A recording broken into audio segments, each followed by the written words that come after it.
All right. Ooh, where am I?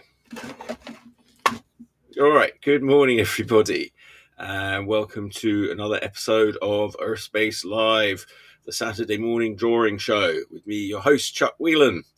All right. And every week I come here to draw a picture for you live.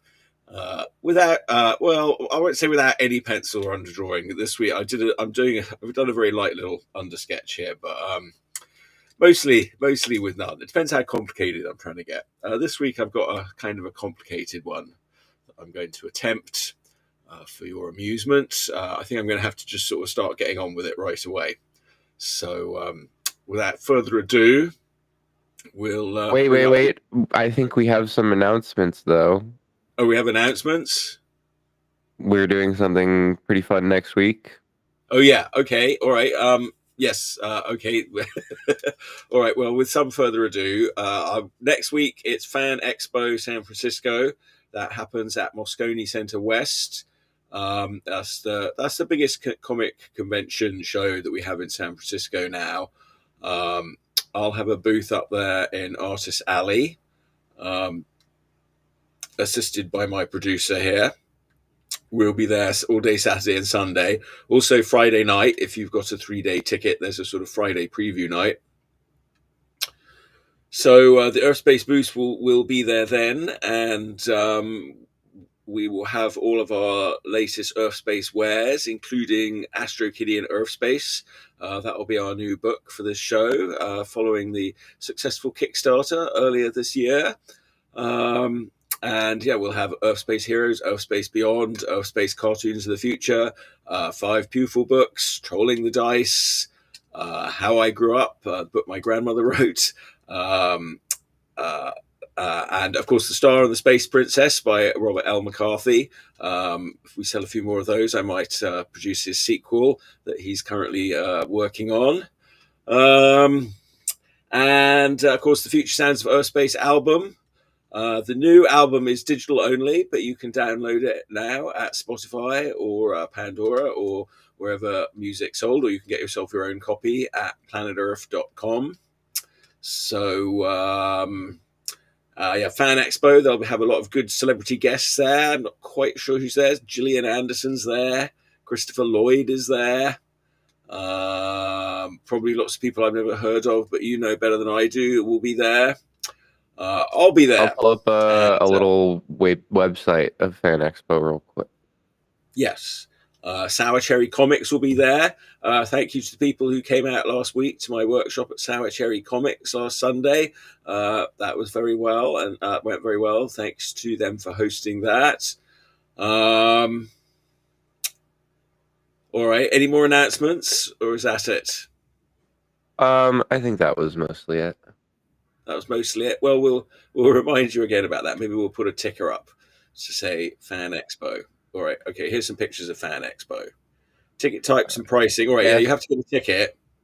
Okay. But it's very well worth it. They have at least 3 floors of good stuff going on. Yeah, Gillian Anderson. Wait, did she play? Oh, Carl Urban's there. Judge Dredd. Christina Ricci. Ray Park. I guess he's a bit more well known for The Boys. Dwight Schrute. He's going to be there. Danny Glover. Predator 2. Oh, Danny Robert Glover. Patrick. Patrick. Okay. He was very good. He plays Peacemaker's father. Oh, Denise Crosby. I just shared a Denise Crosby meme to the D&D group. Oh my God, Linda Blair from The Exorcist. Linda Blair? How old is she now? I guarantee she's certainly not a 15-year-old girl anymore. Oh my God, it's like the whole cast of The Boys. The whole cast of The Boys is going to be there. Not the whole cast, but we got A-Train, we got Frenchie, we got Mother's Milk, we got Kimiko. French. That's very lazy naming. In Robin Williams' Good Morning Vietnam, there was the guy who couldn't come up with a good character, so he came up with Frenchie. Wait, Matt Lantner. Why does that sound so familiar? Oh yeah, he plays Anakin in in Clone Wars. Yeah. Okay. Oh, Arcane People. That's cool. Yeah, these are the ones I don't know anything about. The video games and animation and anime people. Ooh. Oh my God. Steven Ogg. Okay, that's actually cool.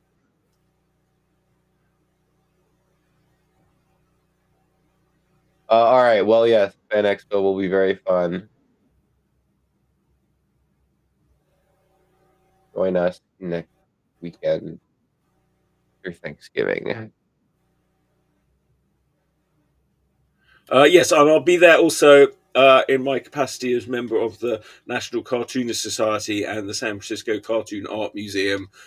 Will be doing a panel about I don't know how many years it is of the NCS. Some 50 years of the NCS, maybe, I don't know, maybe more. And I think doing something. Andrew was saying something about doing portfolio reviews. I'm not sure if I've been roped in for that or not, but if you want a portfolio review, come by my table. I'm at Artist Alley AP15. I got a big end cap table again. If you saw me there last year, I'll be there in more or less the same place, I think, where I was last year. Yes, and then our loyal viewer is reminding us about we have something to say about Wander. What do we have to say? It's doing Wonder well. World. Yes, It's open. Go do your holiday shopping there. yes, Great place to Wonder buy World. kids or buy Wonder not buy World. kids, buy toys for kids.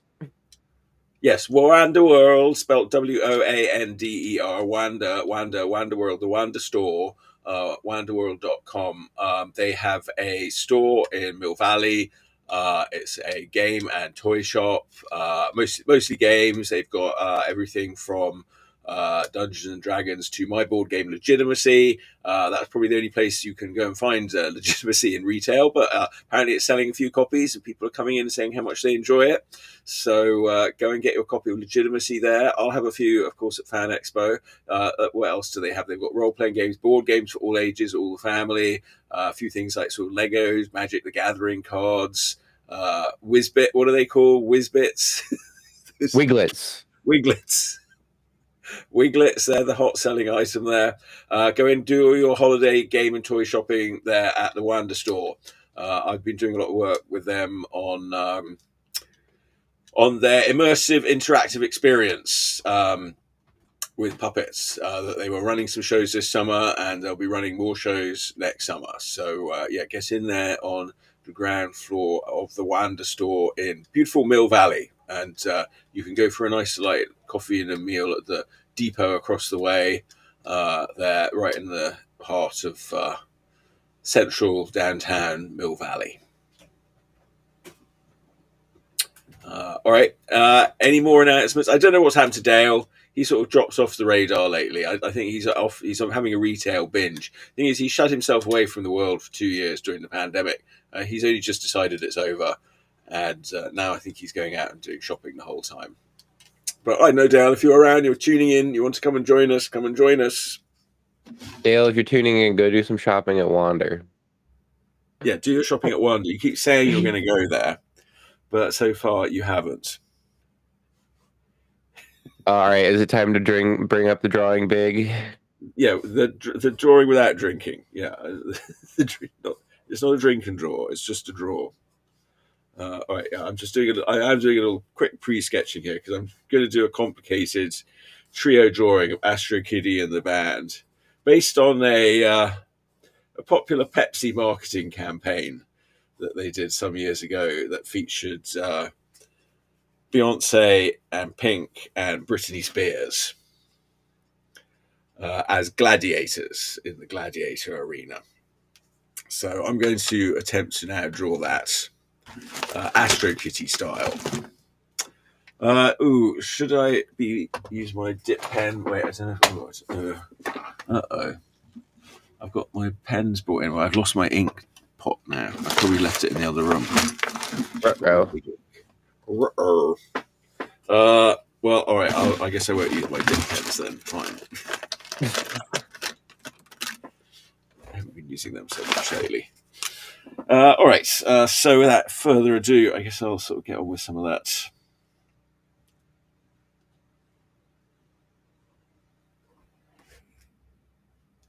I guess that's my phrase of the day. Without further ado, And then I proceed to make a lot of ado. Okay, is that all we had to talk about? I mean, pretty much.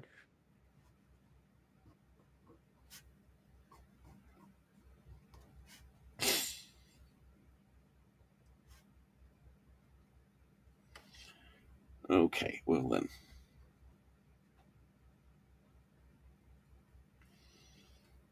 Is it focusing at this point somewhat? Yes. Yes. All right.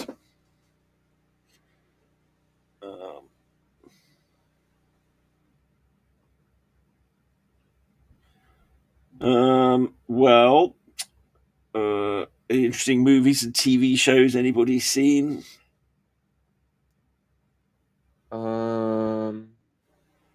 I watched that one with Claire Danes. I forgot what they called it now. The Beast in Me. That was pretty good. I recommend that. I like that. I didn't watch Homeland. It was by the same makers of Homeland, apparently, but I didn't watch any of Homeland, which she was in. But I thought it was quite a good murder mystery thriller sort of thing. She's like a writer who moves in, or she's like living there. Her life's kind of a bit falling apart, and this guy moves in next door, who's a sort of famous real estate developer who supposedly murdered his wife. So it's a bit like, did he do it? Did he didn't do it? We don't know. But I thought the writing actually on it was very good, and it was kind of interesting. Kept you guessing. It made a lot of sense. It didn't feel like they were just making it up as they were going along. So check that one out, I guess, if you like that sort of thing. If you don't, then I don't know, check it out anyway, because it's one of the better examples of that sort of thing. That's all I got to say about that, really. I don't know. The trouble is, I can't tell you too much about it, otherwise it'll be like all spoilers. The other thing I watched last night was very good. Was the Penguin Lessons with Steve Coogan. Now, I'm a big Steve Coogan fan because of Alan Partridge character that he plays. Is there a new? Oh yeah, go ahead. Well, he doesn't play Alan Partridge, but he's not. He's a bit Alan adjacent character. He's a sort of slightly more human version of like a slightly Alanish character who becomes a teacher in Argentina in the 70s when there's a fascist dictatorship overtaking the government.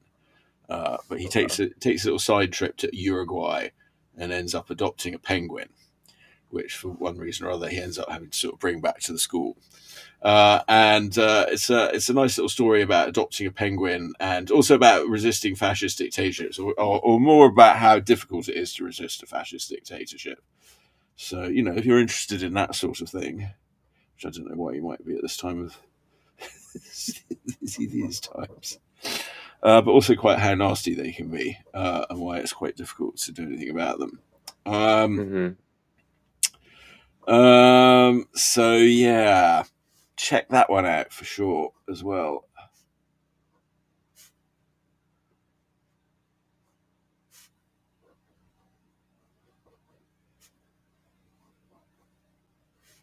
Okay, I should have done this headband a little better.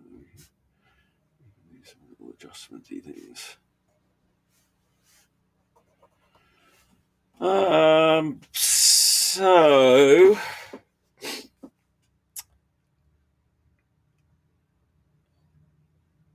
was it being Astro Kitty? You have to put a big black blob over her eye just when I've sort of got her looking like. I'm like, oh wait, I've got to put a big black thing all over that. So never mind.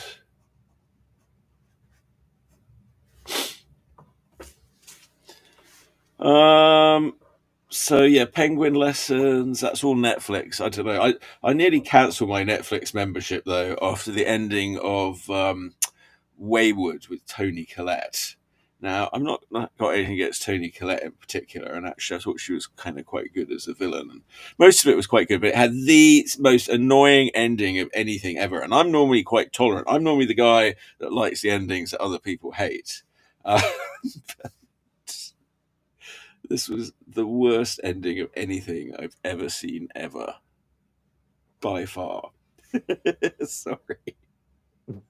I mean, if you didn't like the tough. end of it, But wait, we can't Game cancel it until, or I guess we can cancel it, but then we have to resubscribe when Stranger Things season 5 comes out. I know. I'm trying to get somebody to watch season season 5, Stranger Things. What am I trying to say? Stranger Things season 4 or 5? 5. You with me? Well, Tina's like refusing to watch it because she watched a couple of episodes of season 1 and decided it wasn't for her. I mean, I'm glad she's able to make up her mind about things, but I think she needs to give it another chance because I want to rewatch it all before season 5 comes on. And I don't know. I don't really like watching things on my own that much.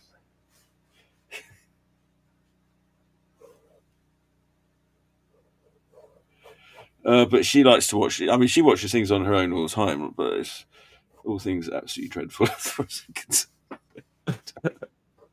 No, they're probably quite good. But anyway, I'm looking forward to season 5. I thought season 4.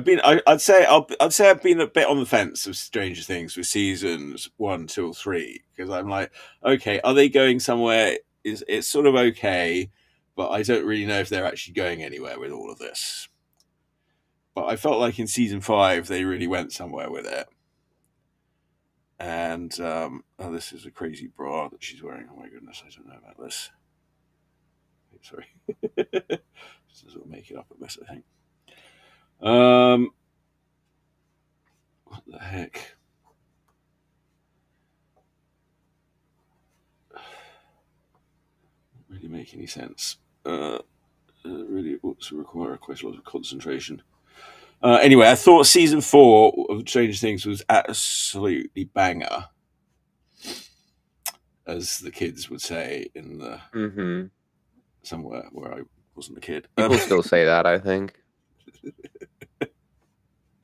Well, I thought it was relatively modern, but that could mean that early 2000s.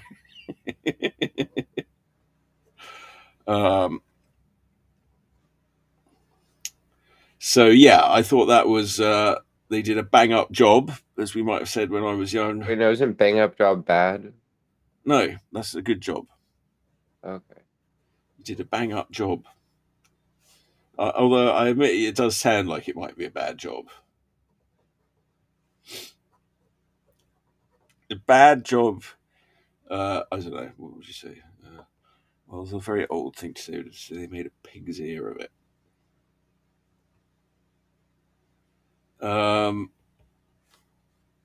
But that's probably even like my father's generation of saying something.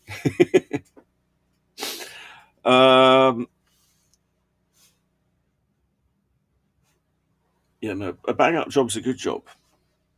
Interesting. I guess I had that wrong. Yeah.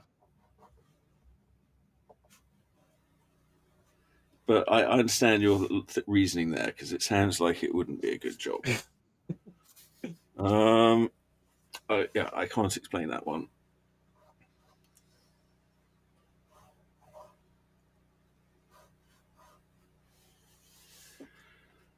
To-do-be-do-be-do. All right. Okay.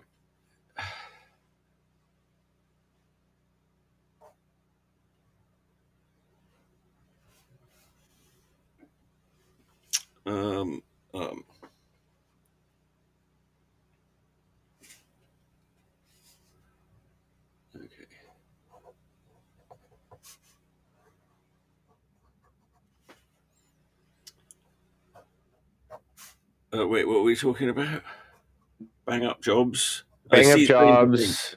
They did a bang up. Yes, you did it. They did a great job at season 4, and I don't know. It's on my list of shows that I will watch when I start watching shows again. I'm in a phase of not really watching any TV right now. I've noticed I go through phases of 6 months where I'm watching TV a decent amount, and then like 6 months where I basically watch no TV. All right. Well, that's probably a good thing. Well, how far did you get with Lost in the end? I was talking to mom, and I kind of fell off about halfway through season two because it just felt like they kept like dragging along without actually getting anywhere. But then Yeah.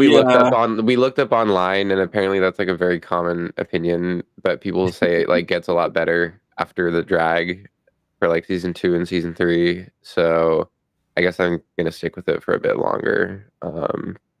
Yeah, I Yeah. mean, I tend to agree with that. Like a lot of season two, they were sort of just sort of giving us a little bit more on the characters, but you're not really getting that much more. And yeah, I don't know. Yeah, I mean, I think there may be some sort of sense to the idea that you could make a sort of edited version of some of these TV shows that leaves out a lot of the sort of the dross. I'm sure You there know, are people out TV there show they like put, using AI to like edit their favorite TV shows to actually be good or something, or whatever yeah, they want, whatever is they that think what's is happening good. there?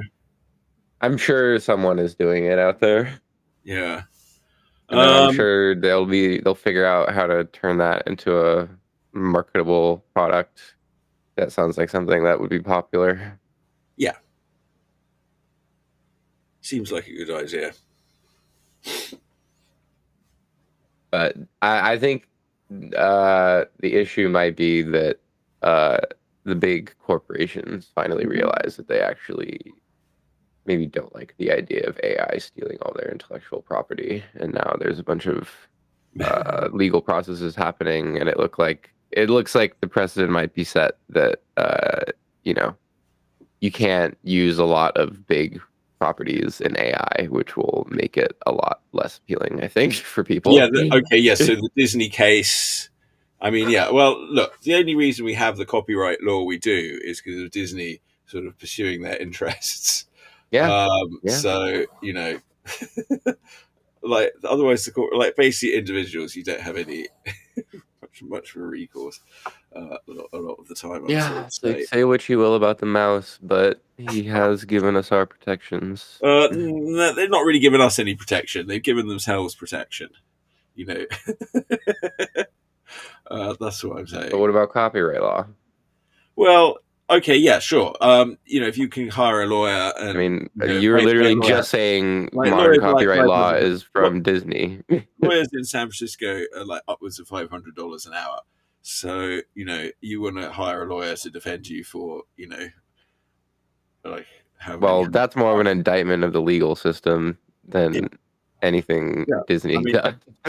you have copyright from the moment you make it, but then you have to register it. That's an expense right there. To give you some basic protections. I mean, no, it's there for corporations. It's not. I mean, okay, yeah, nominally it's there for the rest of us, but it's really there for corporations. Or people who want to go to law school. But I don't know if you can really go to law school and be an artist. Some people can, I suppose.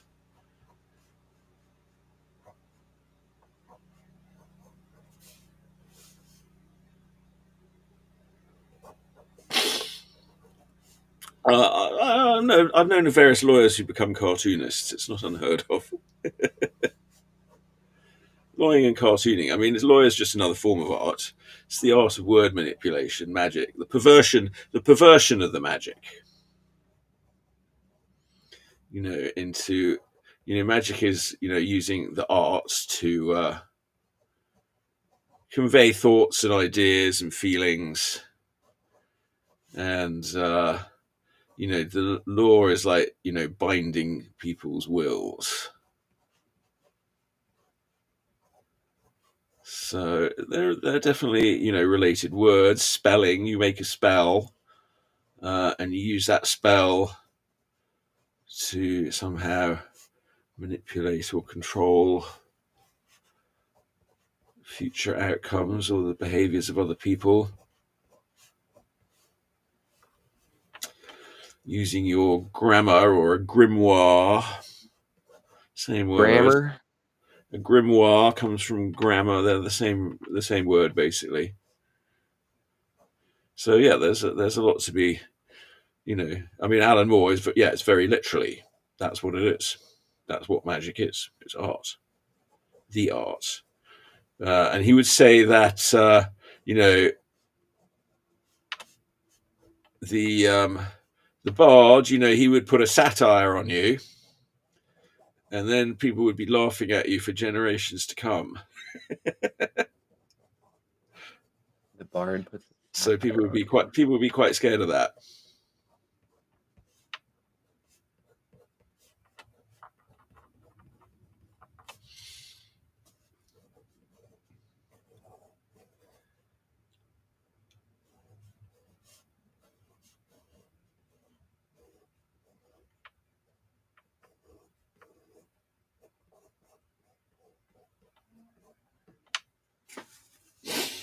But these days, yes, as Alan Moore points out, that power is all in the hands of corporations and marketing executives, which is why we should be worried.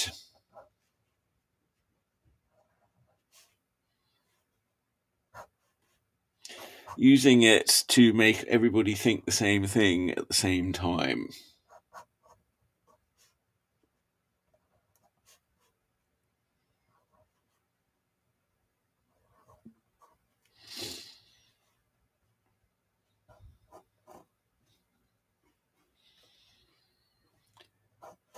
Which obviously that could be kind of a bad thing if not used for purposes of goods. And even if it's used for the purposes of good, it might not be that good. Yes. But that's what happens all the time. So that's interesting to think about these things. All right, now I like this image because I think it was quite realistic about gladiators. They're definitely designed as, she's dressed as the Myrmidon here, who had the net and the trident. That was a popular gladiator. Mm-hmm. It's good kids still learn about gladiators in school today. When you were at school, I was interested to see that they were still learning about these things anyway. Well, I don't know if they're still learning about them. Sure they are.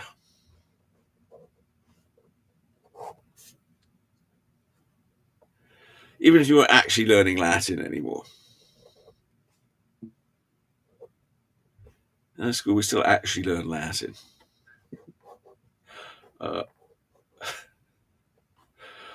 But I hated Latin. I don't know. It wasn't the worst subject. I don't know. Was I? Well, I don't know. I had a biology. I mean, I like biology, but the biology teacher was a bloody nightmare. He was like, oh my god. He was just like one of these guys that really enjoyed terrifying all the kids all the time. Like with gross stuff? No, just by being an asshole and putting you in detention and all this sort of stuff. Yelling at you. Basically, probably a loser when he was in school. Now power tripping. Yeah, I don't know. I don't know. I feel like anybody who's like,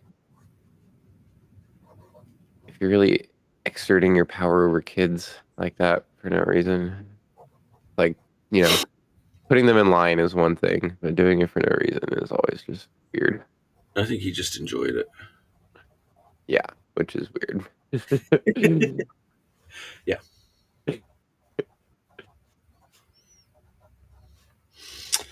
As always, once I start drawing these things, I'm like, wait, this is way too complicated, or it might be easier to paint it. This is the sort of thing where it's pretty easier to paint it than be drawing it. Maybe I'll put my paint. Maybe I don't know. Maybe I'll do some painting on this one.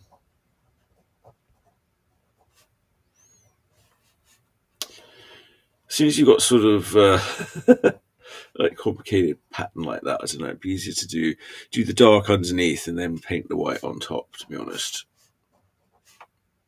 it'd be a lot easier.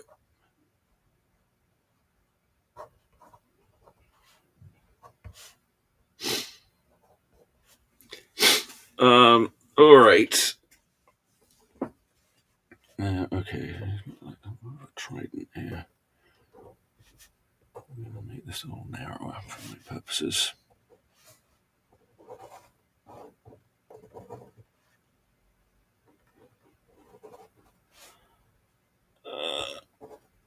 Yes. Now, I don't suppose you got that Denise Crosby meme that I sent for D&D.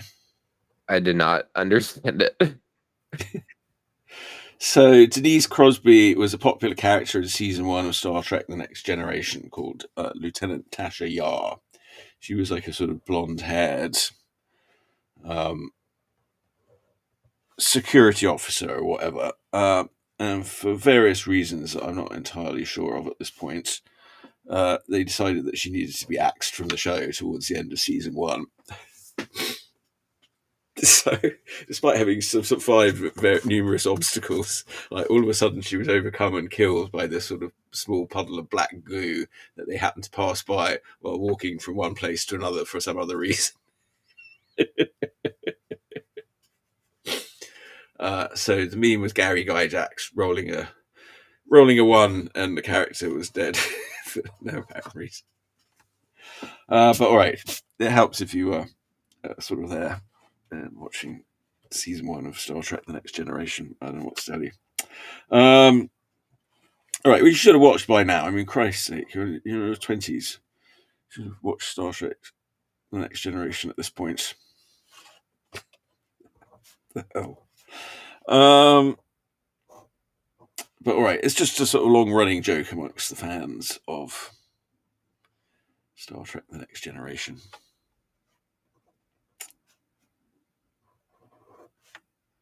Which is pretty good as it goes. But again, it's another of those shows where you've got to get through a lot of draws. I'd say that's quite a good sort of background. Star Trek's good background watching. I learned that during the pandemic where I watched a lot of Star Trek.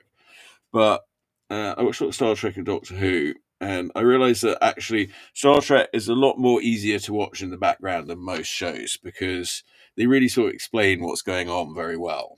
So it's almost like an audiobook.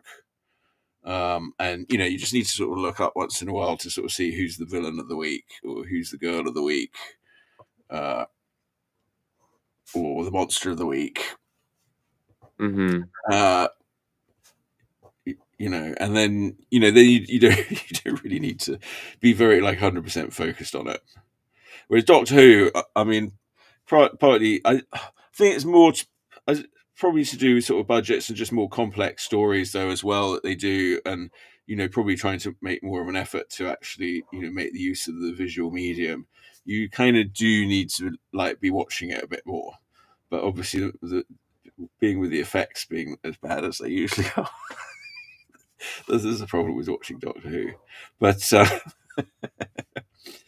because there's a lot of sort of running around in corridors or quarries with sort of bad synthesizer music going on.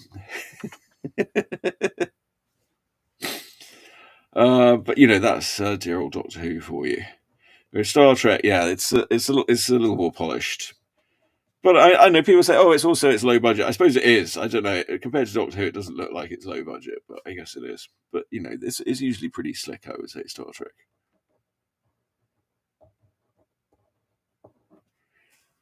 But yeah, they keep it comprehensible.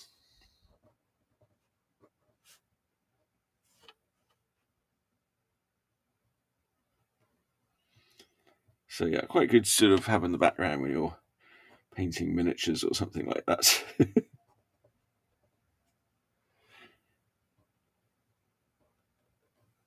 That's my tip of the week anyway.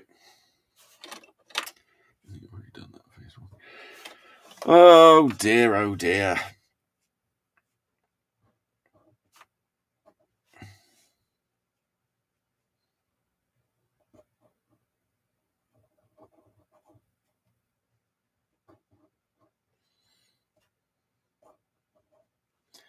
I think quite soon I'm going to start getting on with Pupil again. I keep saying that, but I'm just sort of making sure I've got all the other things done that I wanted to get done. But I'm starting to feel like I have a bit. About that time. Yeah. And okay, how am I going to do it? Okay, I'm going to do it with a bit of hair, I guess.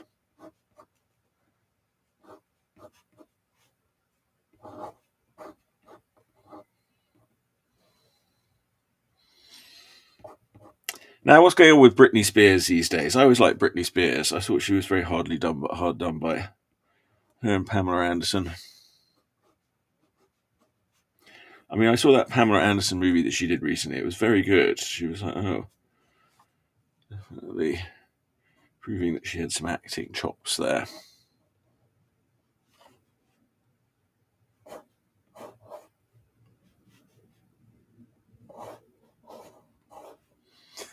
But I suppose it was her own fault for going out with that guy from Motley Crue. I mean, what would you expect if you go out with a guy from Motley Crue?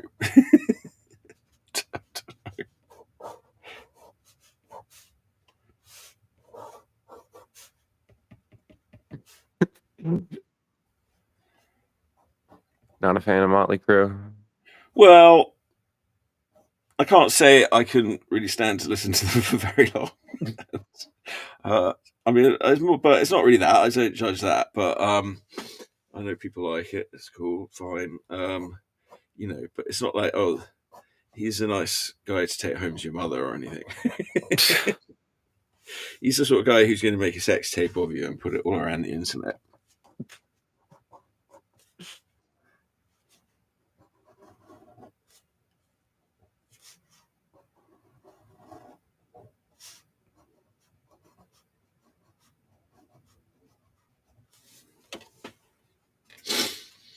That's all I'm saying.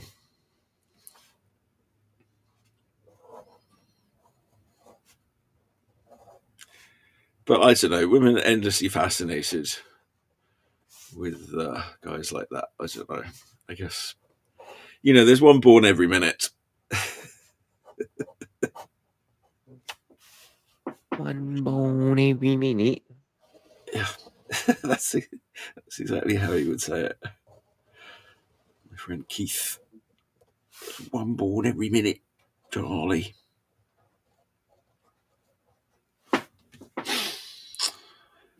Um,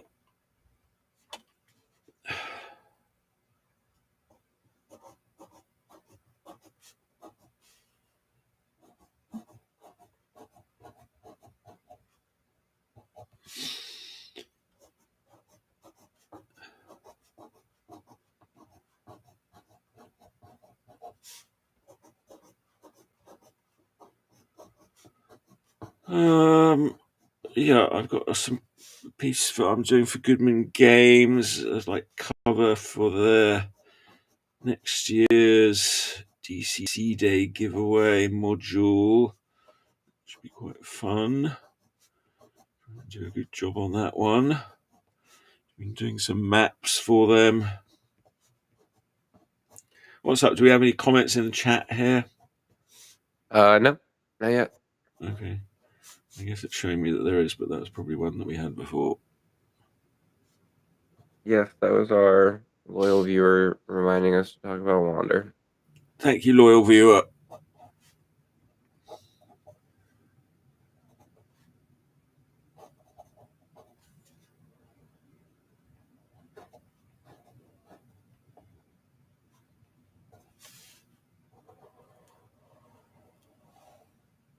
Yeah, well, I guess because of Fan Expo, there will be no show next week, and maybe possibly no show the week after because there's an event at the Cartoon Art Museum the following weekend. Although maybe I can do both, I'm not sure yet. But the Cartoon Art Museum one is around the SpongeBob SquarePants movie that's coming out. I guess they got a new one. I guess people can't have enough SpongeBob.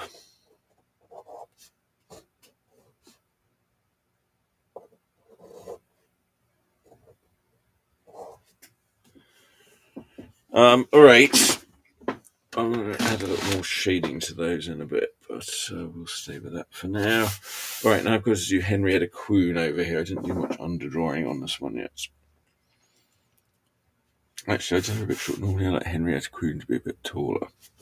Hang on. Okay, this one requires a bit of changing.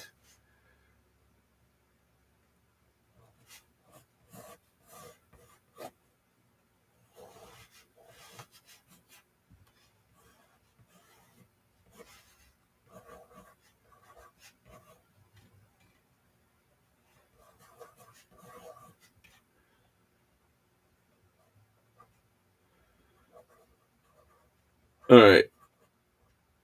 Well, AI fans will be glad to hear that I cancelled my subscription to the AI that I was using to make animations, just because I actually got quite bored of it. I had really fun of it for a few days, like making all these animations, and then I just started going like, okay, these are all kind of crap, really. Okay, a few of them came out good, but then I just started getting annoyed with them, and I don't know, and I got a lot of complaints from people, so I was like, okay, I don't really need to be doing that. But I have to say that the one I did, the Orc Girl, that I thought came out quite good.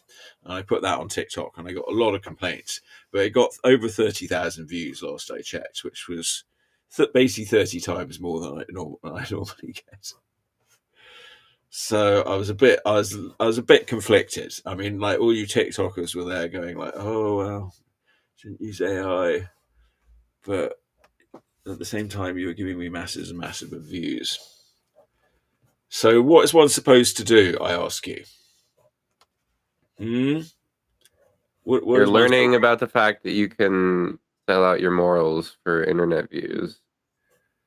Yeah, I know. I've been quite good at not selling out my morals up to this point, so I guess I'm not selling them out anymore. But there's no way I was going to hire a team of animators to work for a month to make that.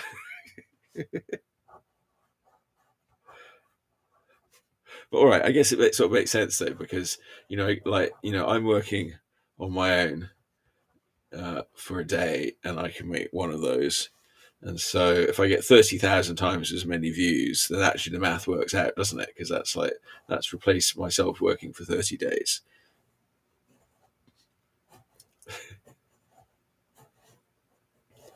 But it was completely free. So I basically got someone to do 30 days worth of work for free.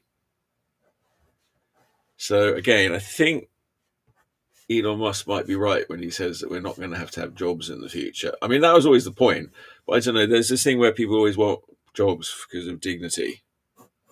So I've never quite understood, but that's because I'm bourgeoisie middle class, I suppose. I've always thought it sounds quite good that we wouldn't have to work in the future.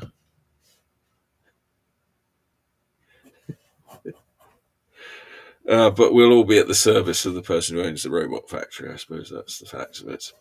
That's what people really don't like. But won't the robot factories be communally owned? I don't know. It's all very confusing. I guess as long as the corruptors are out there trying to corrupt everything, nothing's really going to work out very well. The dark people, like in the Penguin movie last night, there's the very dark guy. One of the people who would kidnap people off the streets.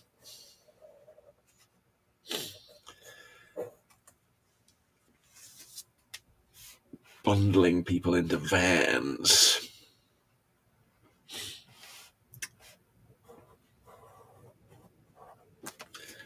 All right, see, I drew that a bit too well. All right.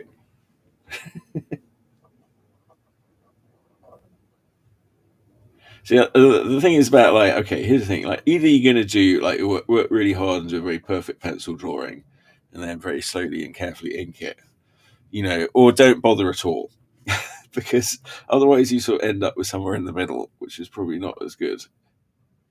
I guess that's the point I'm trying to make here. So I don't know. I think I did it a bit much.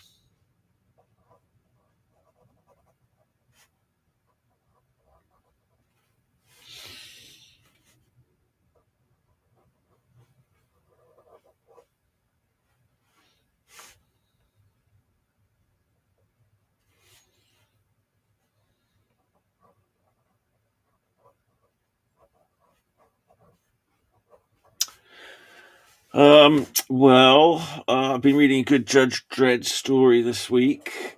I guess Chief Judge Hershey's retired. It's a bit sad. We found out that she actually contracted some alien virus while she was off planet. She didn't really want to tell anybody, but that was sort of by the by. I'm hopeful she'll get cured somehow. But meanwhile, a new chief judge being appointed, who they all approved of, he was a pretty sort of ordinary middle of the road sort of guy, and he appointed some ordinary middle of the road people to his council of five. And then he appointed Judge Harvey, who's one of the Machismo robots, to be on the Council of Five. And that's caused a lot of troubles. Now, we've met Judge Harvey a few times, and he's actually a very good judge.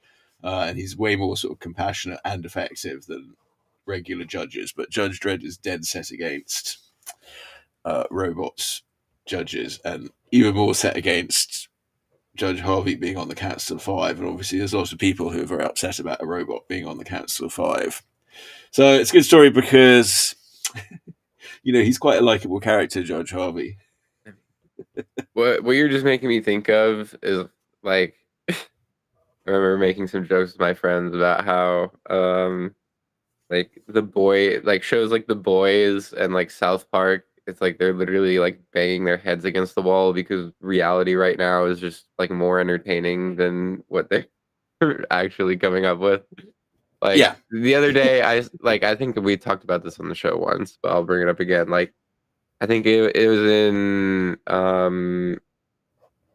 Albania or Bosnia or like one of these like Eastern European countries. They basically decided to have like an AI government body person, and like there's just so much kerfuffle around that, and it's just like you can't write like I mean you can write this, but the fact that it's actually happening in real life is just so like this shouldn't be like this should be the thing at like a joke in the TV show.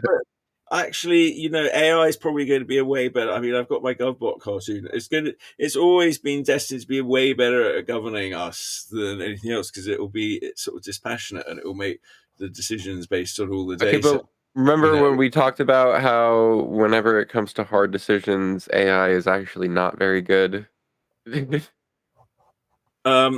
Well, Judge Dredd's in agreement with you. Well, that's good. So it's causing a bit of a problem. He's been going rogue a lot. He's definitely. I mean, well, I don't know. For years and years, they've been going on about how he's getting old, and he's not getting any younger. I don't know. I'm not sure when the last time he had a rejuvenation job was. But because he's a clone, he's a little sort of tougher than your average guy, anyway. So it's always a bit confusing.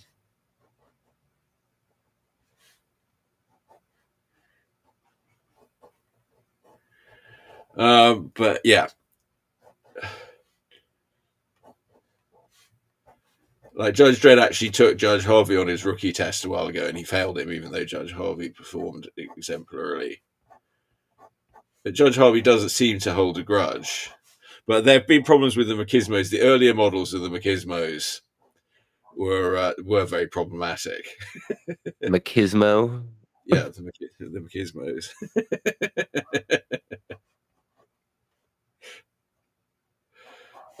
But like the Judge Harvey's the sort of third generation of them or whatever, and he's really much more. But there was one of them went a bit haywire the other day, and one of them went haywire. I can't remember. It might even be Judge Harvey because he was too compassionate. Like there was a people, and they were obviously not in the wrong, but they'd broken the law, and then he sort of freaked out. His empathy circuits overloaded, and he started trying to help them too much, fighting off the judges. So that was problematic. But they took him away for reprogramming. So, I mean, like it's always like though. Whenever I look down, who wrote this one? It's John Wagner. He really, he's still at this point in the which I'm not sure where I'm at. I'm sort of in the late 2010s at this point, I think.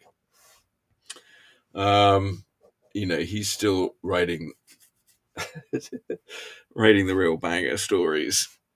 He knows when to like how to introduce the really big shifts in the world. You're like, oh shit, this is happening.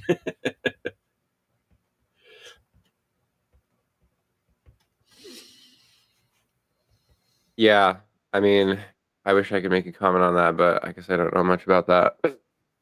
Well, I don't know. He's written some American. I think he did some like Boba Fett comics. John Wagner. He's definitely done some US comics at time to time.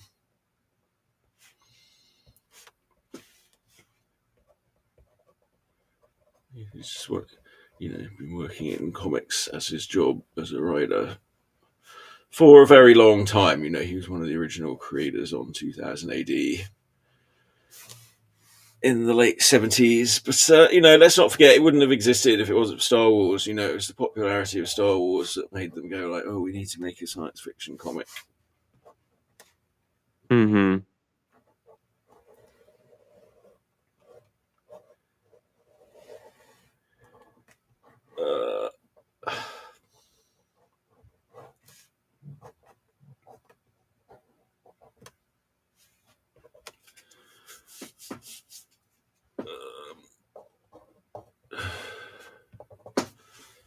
All right. All right. Good outlines or line work. Yeah, outlines, just outlines right now. I'm trying to think what I'm going to do. Do a little background. I feel like the background. They've got this little doll. Where's Pink? Okay, I see where it is. She's kind of got a shield here, right? That's probably a good idea. You can't actually see her arm. I mean, you can't actually see the arm.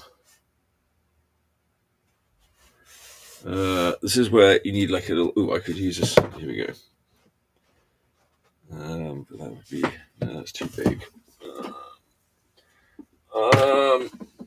I need a circle. Here's one.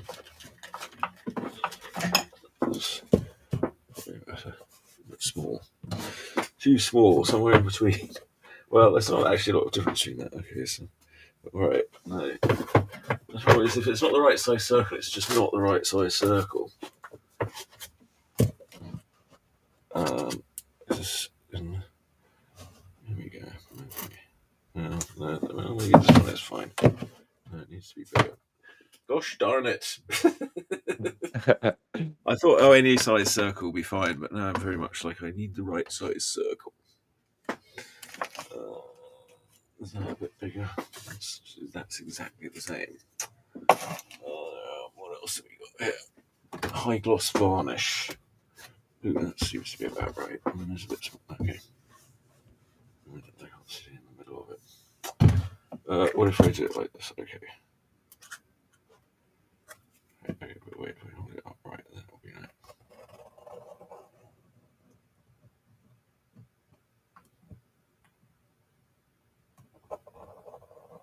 Oops, no, that went all wrong. Uh-oh. Alright, it's fine.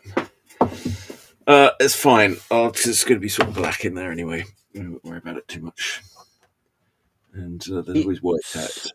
Fine. Alright, then I need some sort of a background.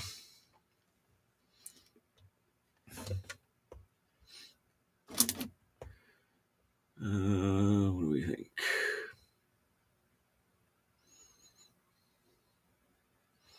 I mean, I suppose they should be in an arena.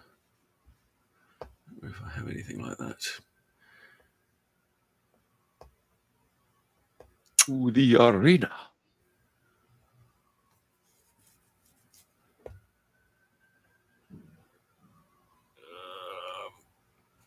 You'd think Dale would at least tune in, send us a comment. No, he's too good for us now. I know, he's too good for us. He's decided I don't know what he decided. I think he's decided that he's really afraid that Trump is going to take over America, and and we're all going to be rounded up in training camps. Yeah, well, that movie points out that 30,000 people in Argentina were disappeared and not seen again. What movie? The Penguin movie. Oh, when? In the 1970s. Oh. And I have seen other things. There was a movie called Missing, which I think is about that same time. I think they were like an American family, and their son had been a photographer there, and he'd disappeared. They found out he'd been killed in this arena along with a whole lot of other people. Yeah, they were pretty brutal and nasty. there was a reason that Nazis all went off down to Argentina after the war.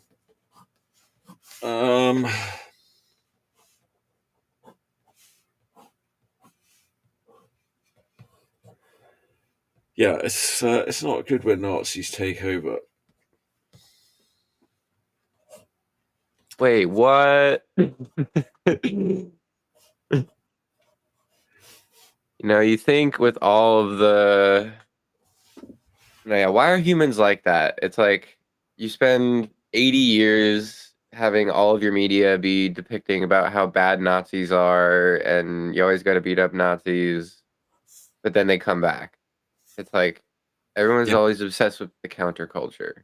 Like, just because it's like the fact that Nazis have been so hated culturally almost guarantees the fact that they would come back at some point because they're still culturally relevant, this much time later. I think the trouble is Nazis is just word. It's the psychopaths, isn't it? It's the one in 100. They're there and they always want to take over when they get the chance, and as soon as they do, it gets very nasty.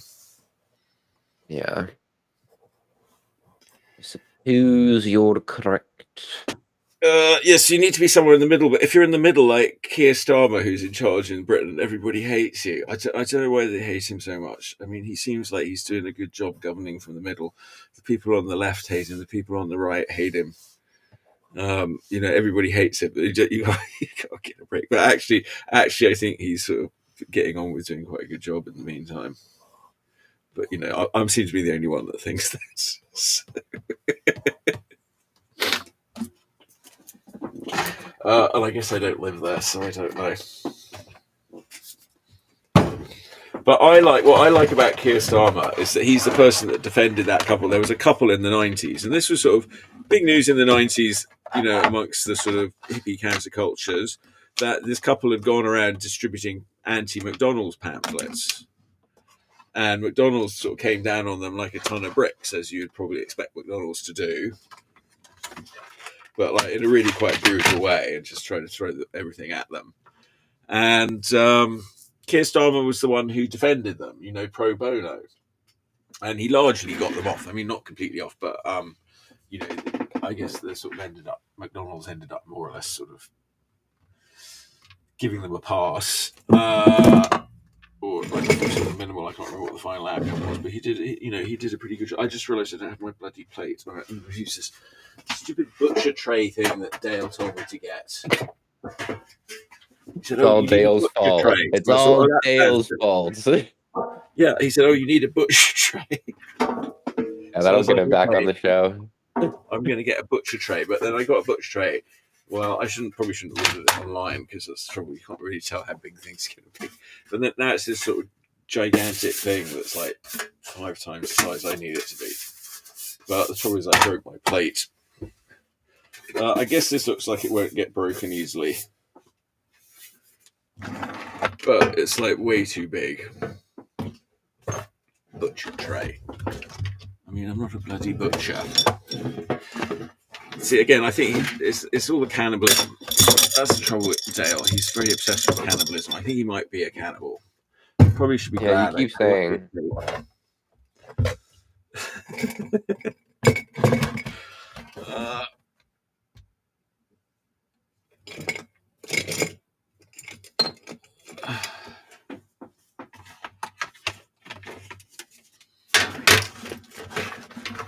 Dale Sipley, I'm talking about you. I'm just saying that for the algorithm.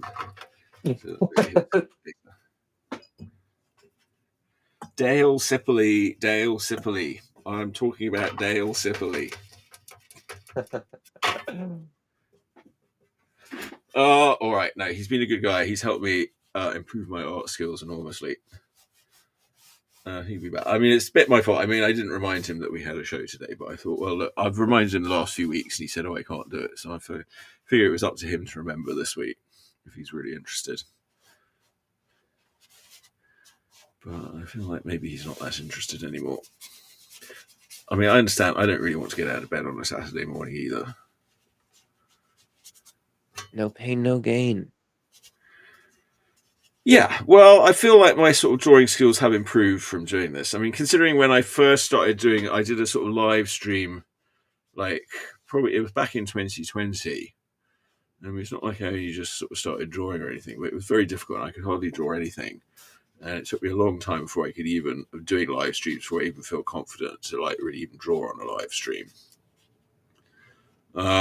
So I've gotten better at it for sure. So, well,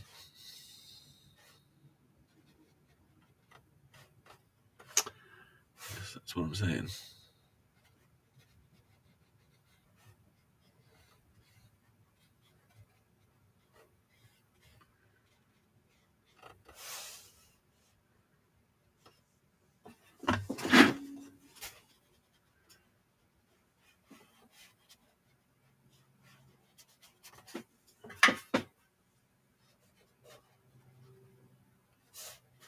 And you sit there. At least then I get one drawing done a week.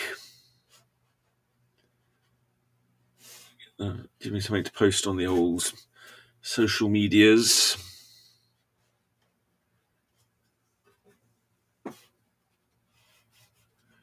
Because last year I've got a bit tired of sort of filming, like especially all the Goodman Games ones. I don't know. I think Doug Kovacs like going on about like not doing it live did slightly put me off it, because I do think there's some truth to that. Is it's hard to do the best thing if you're doing it live. I suppose at some point, if I just keep doing it, then I'll get more used to it. But there's always some sort of a distraction where you're not really quite as in it as you might be, I guess.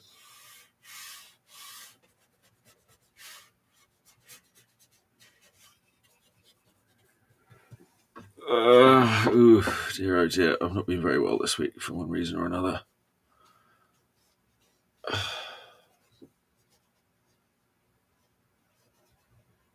Well, we persevere and make good art.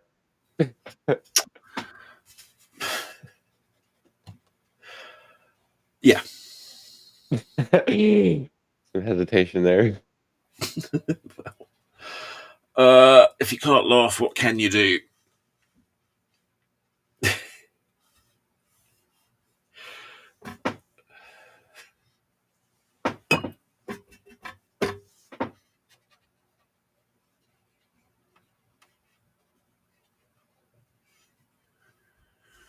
All right, let's go back to me.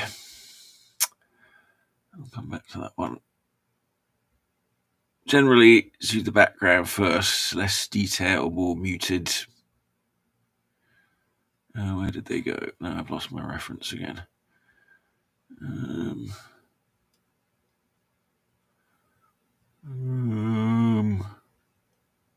they are.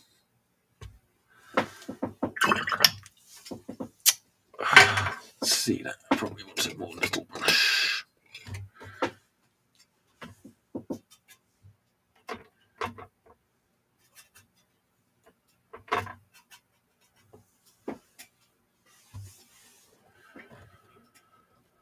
Oh, I wonder what song they were singing on this, the three of them. I don't know. I think I did see the commercial at some point, but I kind of forgot it.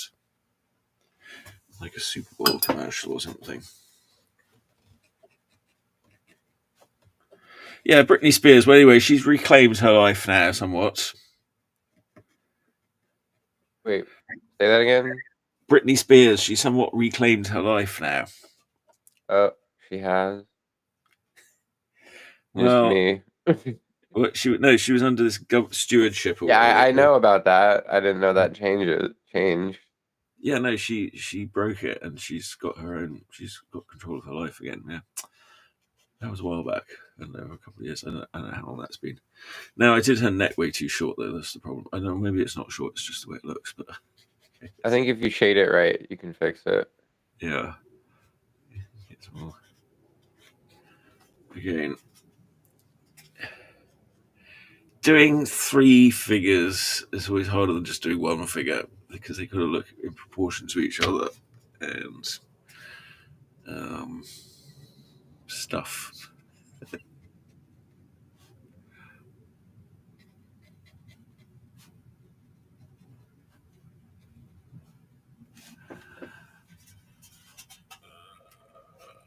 Beyonce, on the other hand, seems to have been in control of her life quite well all along. I don't know how she managed that. She seems to be one of the few that's sort of able to control her own destiny.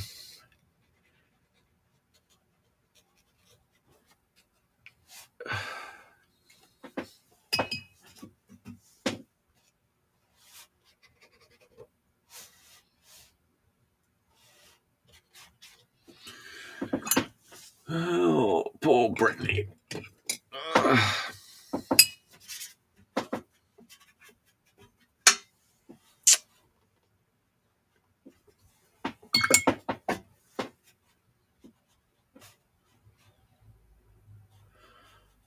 All without the pictures. I have to imagine what's happening there.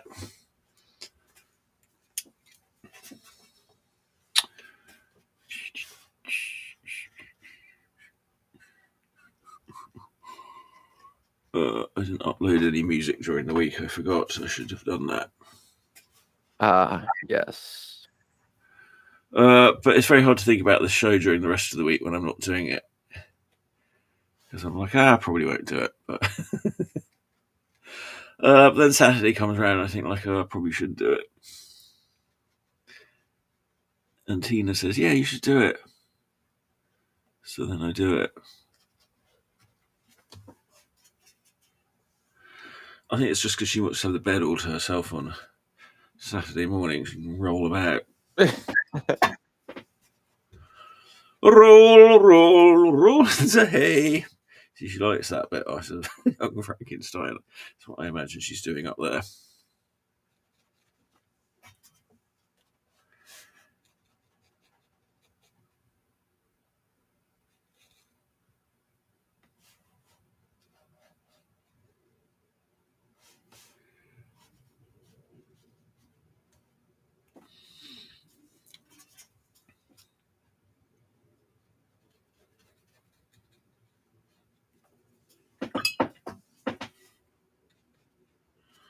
Now, when are you going off down to LA to seek your fortune?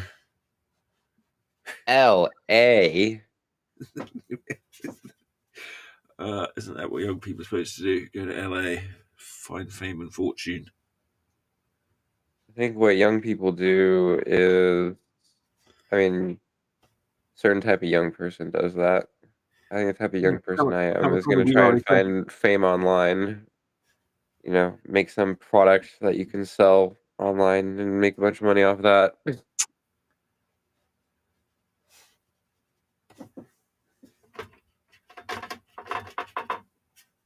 That's what people do nowadays.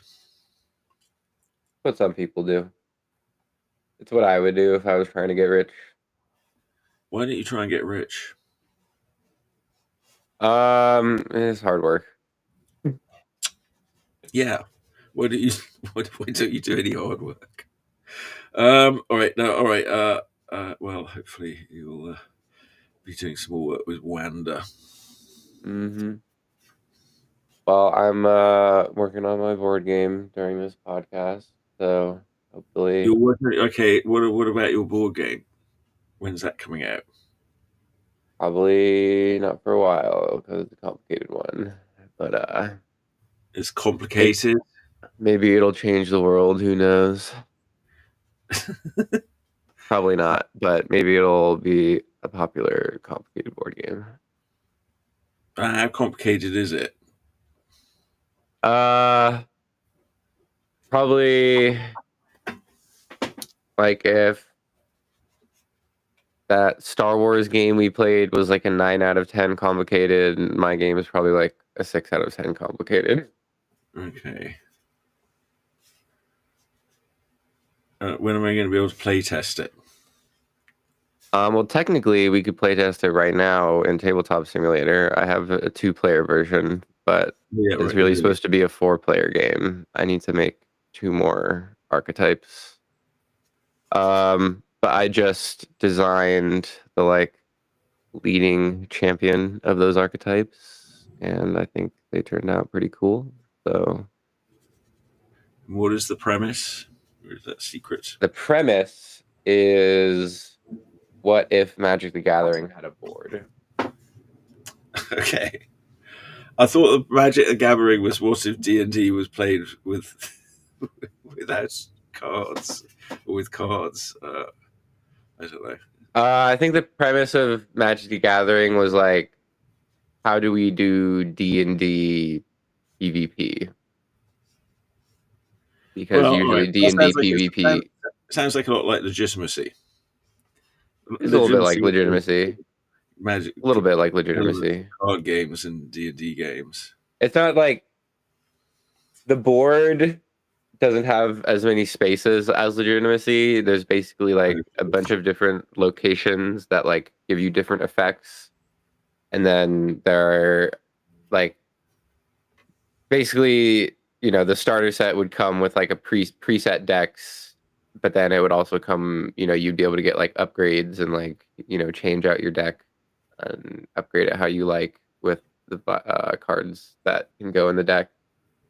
And then, yeah, and then the mode that I'm currently making it'd be called Ascension, and it's basically like a 1v1v1v1, like 4-player free for all. Whoever can get to the most victory points first or knock out each other player wins the game. And then the other mode that I want to try and make once that's done is like uh it'd be a cooperative mode where there's like basically an automatic deck that just kind of like plays itself, where you kind of just like put the top card of the deck onto the battlefield at the beginning of each of that thing's turn, and then you kind of like basically the idea is you're working as a team against the game to, like pandemic, I guess. Oh, okay. So there'd be like basically that would be like the two modes. Like you could do a co-op thing, or you could do like a mode. Yeah. So yeah, it's a big, complicated fantasy game. All right. Are you going to do a Kickstarter for it then?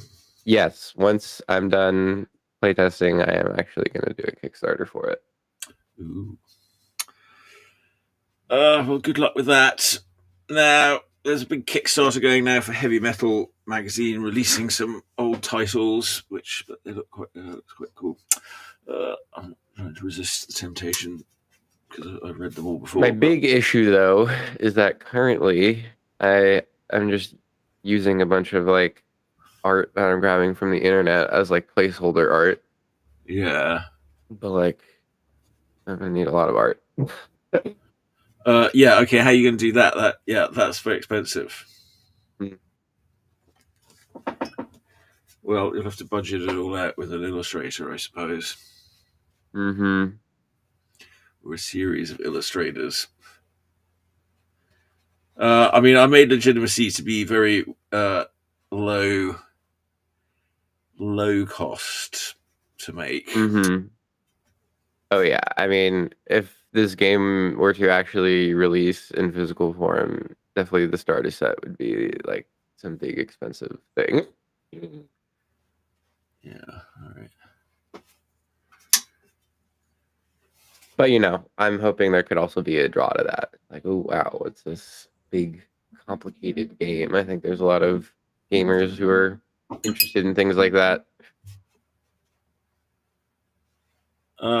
Well, yeah, but you're competing against these sort of groups of people that are sort of. I'm competing against like the 5 giant complicated games that have been staples for the past like however many years, and I know for a fact that people like looking for new ones. Yeah, they're large corporations with lots of people working for them.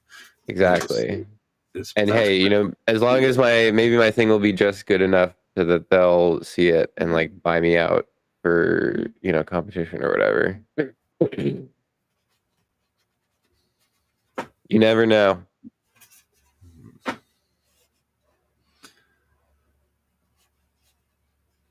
Well, I think with corporations, if you can't beat them, join them. Mm-hmm. Well, yeah, that's basically what I'm saying. Sell it to a corporation. Yeah. But, again, they sort of design these things from the ground up in-house usually, so. really want to have the worries of the intellectual property. Yeah, well, it sounds like an interesting project. I feel like it sounds like way too ambitious. It probably is. I think you should go for something a little simpler for your first project. I probably should, but I don't think my brain works like that. Simple is not interesting to me. But if you can't do a good simple game, then how are you going to do a big complicated one? Because I've been playing. I mean, all right, we don't have to get into it, but I've been playing complicated games like my whole life.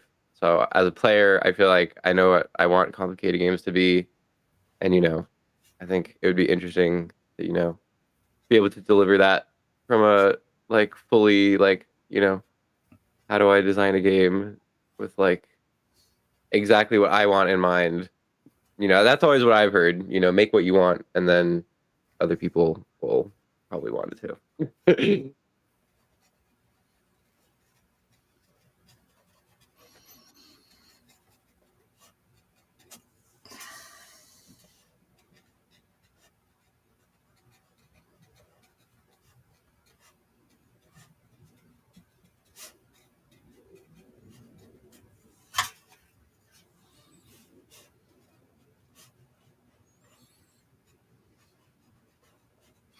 What happened to that business idea you used to say you had in high school that you would never tell me about? Oh yeah. Um, well, basically that idea was probably been done at this point. It'd be like a cafe that has like, lots of good comfort food and sandwiches and stuff like that. And then there'd be like this little back area with like some interesting, neon signs pointing there. And then there'd be like an epic dispensary back there. And the idea is that, you're basically capitalizing on munchies, where it's like, at the front, it's like just a generally good cafe that people go in and like eat good food at. But then there's also like, you can get that food brought back into the epic, dispensary lounge. But yeah, it's just like, yeah, okay. The thought is of like you would somehow have to be able to acquire like a food license and a dispensary license for the same establishment. Like that alone sounds like it would be a nightmare. Yeah, maybe you have to get a job working in one of those places for a bit first to find out how they work. Yeah. I mean, I know about food handling and like food licenses from working at Buy Right. Okay. But yeah, I've never worked in a dispensary, and I don't know. I feel like I can imagine there's a lot of red tape in that. Well, I keep thinking about running a little Kickstarter to do some like enamel pens of Oh like yeah. my characters, because I see sometimes those, that can be kind of quite a low key Kickstarter Mm-hmm. that might have a chance of more of a broader appeal and can be sort of scaled up if it's doing well. I don't know if you want to help me do something like that. I think that would be a good plan. Yeah, I would like some experience in setting up Kickstarters, so sounds good. Um,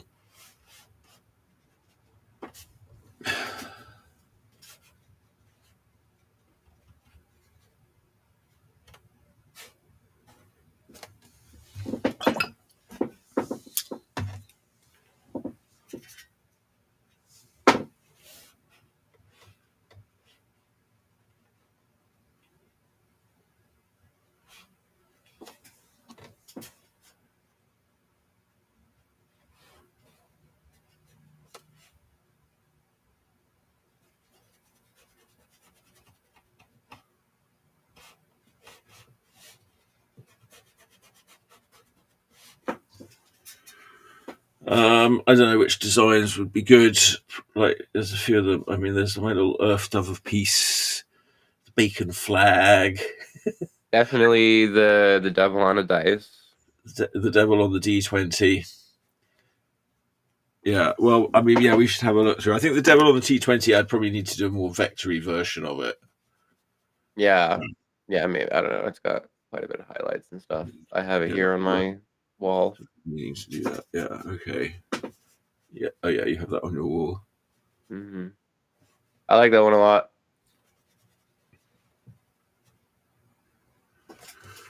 Goal. Well, I think it'd be good to start. I mean, I've got my little cute cat icons. They're quite. People like those too. I mean, they're sort of hidden away on Redbubble right now, but I feel like a Kickstarter would be, could get some interest in some of those. I see some Kickstarters like that sort of thing do quite well. I guess is what I'm saying. And I don't know. I mean, you look at that Paul Frank guy who just does that monkey. I'm like, what? He just does that one bloody monkey. It's not even that good. Everybody likes it.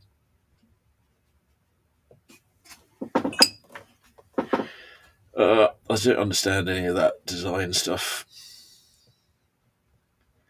It's a whole other world of something. Well, look at those Bored Ape NFTs. I mean, those are all shit too. I mean, and yet somebody made a lot of money out of that.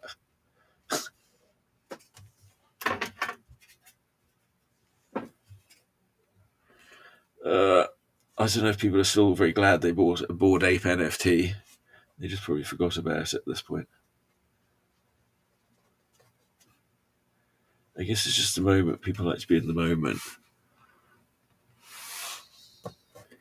Do you know anyone who bought a Bored Ape NFT? No.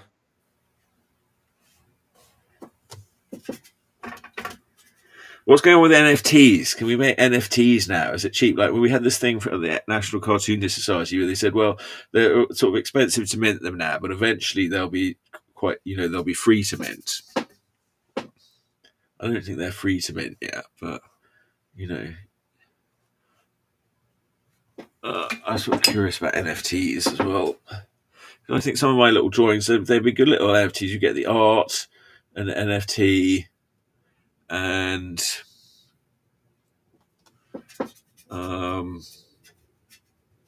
the NFT would have the animation of the drawing of the art. You could have a little grok animation in there. I don't know. I don't know. It seems like it could be cool.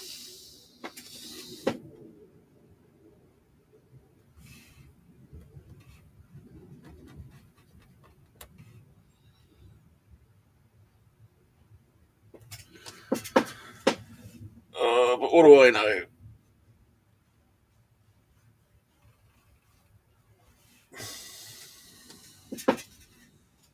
Well, I would like NFTs being cool.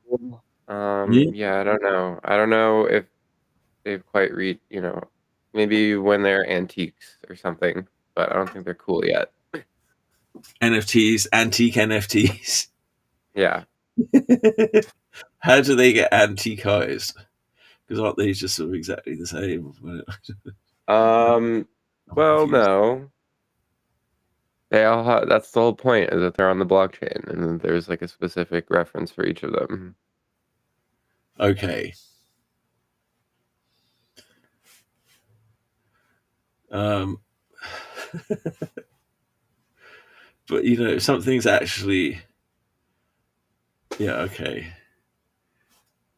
So you think people in the future will be excited that something was on the blockchain earlier? I suppose that makes sense.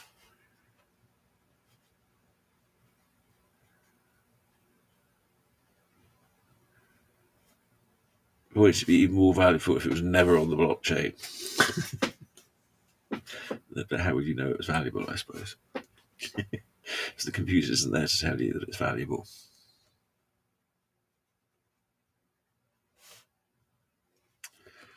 It's all very confusing.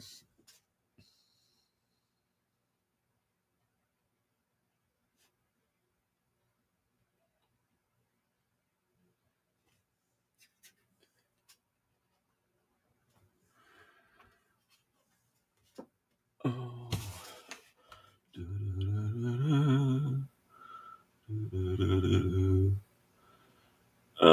All right. Astro Kitty, Space Gent, and Henrietta Queen. I don't know. Why are they being gladiators? Where are they? On some other planet. The land of the hand.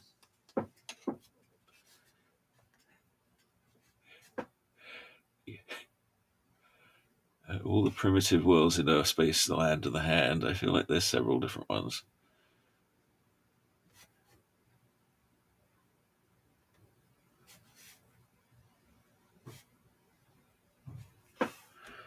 There's not that innocent. Do you played with my heart? Da, da, da, da. I'm so unmusical. I keep wanting to take singing lessons.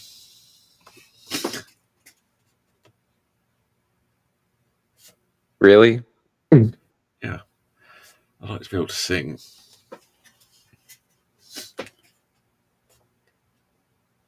Well, all I want to do is sing.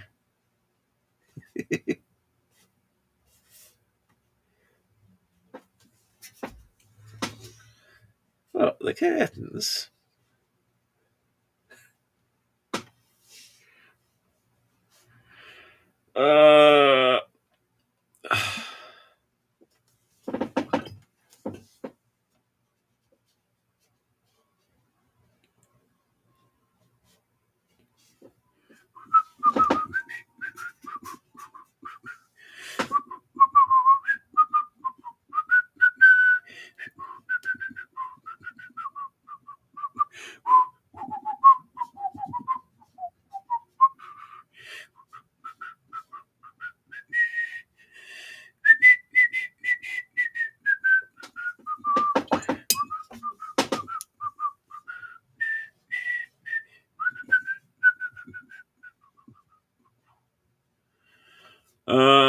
Okay.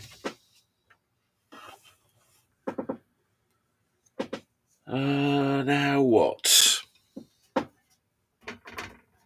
What's the time? It is 11:31. Normally these triple ones, I feel like they take longer, but for some reason this one didn't seem to take so long. Well, you did your underline art before. I guess I did. I did get straight into it without any kerfuffle today, didn't I?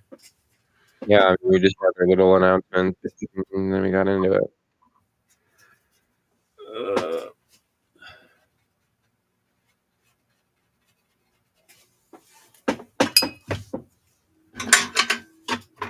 Well, there you go, kids. That's the benefit of getting up early. All right. Anybody got any comments for us? Some guy came in saying that he has 122,000 subscribers. But Ooh, then I looked at his account and all his videos have like no views, so I think he might have bought them. And also the fact that the first thing he says is I have 122,000 subscribers probably tells me he's trying to like tell us something. Yeah, he's obviously suffering from some sort of inferiority complex. Like in Monty Python's Big Red Book. My knob is as big as Heathrow Airport.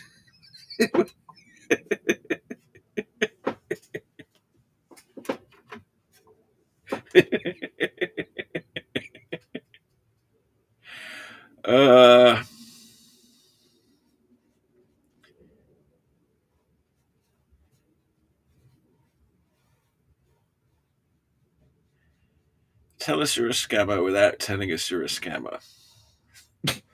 I've got 20,000 followers. What other things do they say? I mean, it's just ridiculous. I'm sort of constantly bombarded by scammers. I mean, what? Well, they look for the little guys because they know that they're more likely to be desperate. But then, if you're bigger, then you just get bigger scammers that want to come and steal your stuff. I don't know. I guess we don't really have a government that's going to do anything about scammers anytime soon.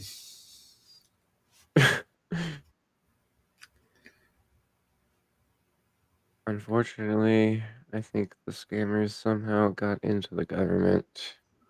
I think they did.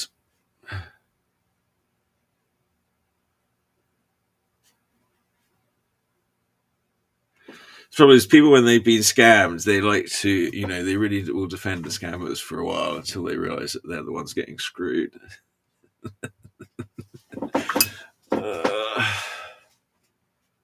Quite a kerfuffle.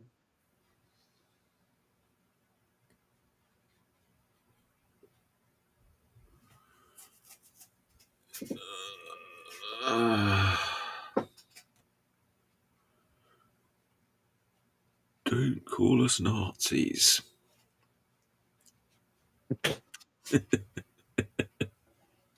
Don't call us Nazis. Meanwhile, they're talking about gas chambers in their group chats.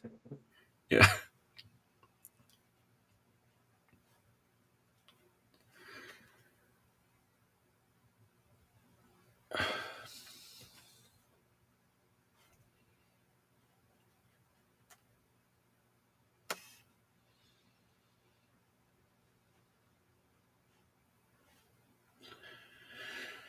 Now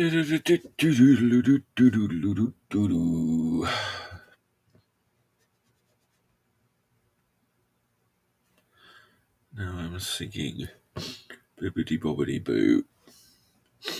Bibbidi Bobbidi Boo. Don't say it with the English accent. It's some very American song. Disney.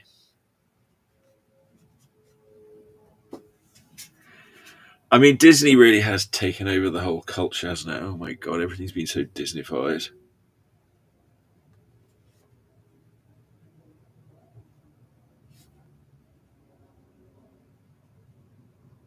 Yeah. Well, as you said, Disney shapes the culture. I mean, it's like it's the generation. It's definitely going to be the first company that like becomes a country or something. Or, like is going to have its own like, sovereignty or something. Yes. Billionaire wars. Yeah, if it's not billionaire wars, it'll be corporate wars. The corporate wars. No. Cyberpunk. Definitely unfortunate that game seems to be more and more accurate as we go into the future. Yeah, well, it was largely based on Judge Dredd, apparently. So Yeah, oh, definitely. And they're definitely like honestly, the timeline might be pretty accurate. Like 2077, I could see it being like that in 2077. I think Judge Dredd. Okay, yeah, well, no, 2070s was when Bob Booth starts the Atomic Wars. Well, I'm talking about for Cyberpunk. It's No, I know, set in but Judge 2077. Dredd, like he appeared in like around about 1980 or late 70s, so let's say 90, and he's 120 years in the future. So it's like So 2090. yeah, or 21. Wait, 2090. Yeah, about 2100, I suppose. I think he starts the story, but that's post Atomic Wars. Wait, So things. 120 years after 1970 is 2090. Well, not 1980. It's more like 1980. Yeah. Oh, 1980. Okay, so that'd be 2110. Yeah.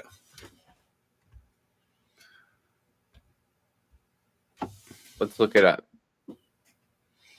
Yeah, look it up. Look it up. When does Bad Bob Booth start the Atomic Wars? I think that's in the 2070s. Judge Dredd is set in 2099. That makes sense. 2099. Yeah. And when did Bad Bob Booth start the Atomic Wars? In 2070. Yeah. As the last president of the United States, initiated the nuclear conflict. Out of fear of xenophobic delusion. Oh yeah. Oh yes. Creating the wastelands known as the Cursed Earth. After rigging the 2068 election. Yeah. And he starts it very gleefully. I think at one point Judge Dredd fell through a little time hole and went back in time. So he was actually there. He was actually there the day that Bob Booth announced the. Didn't we read the comic where it was when the Atomic No, War was that was the Apocalypse War. That was later. Oh, that was later. So the Apocalypse War was in Judge Dredd's timeline, and that still has like effects that have sort of repercussions that are ring through to the current times. But yeah, that Apocalypse War was East Meg 1 versus Mega City 1. Well, yeah, that sounds interesting. Maybe I should read like the Atomic. Like, do they have books on the Atomic Wars? And well, the one to read, I guess, is Judge Dredd Origins, which is a more recent one they did, where that covers a lot of it. Fun. And in the original, he first encounters Bad Bob Booth in the Cursed Earth saga, because Booth, for his crimes, was sentenced to. For some reason, they decided that his sentence should be 100 years suspended animation. But he didn't serve all that time because he got sort of found and unearthed, and then he was set to working on some sort of Muntz farm in the desert. But then later on, he sort of came back. I don't know. I'm not sure if he's alive or dead. And I think he's dead. I don't know. But they discovered a son of his. But the son turned out the son's mother was a mutie. Oh.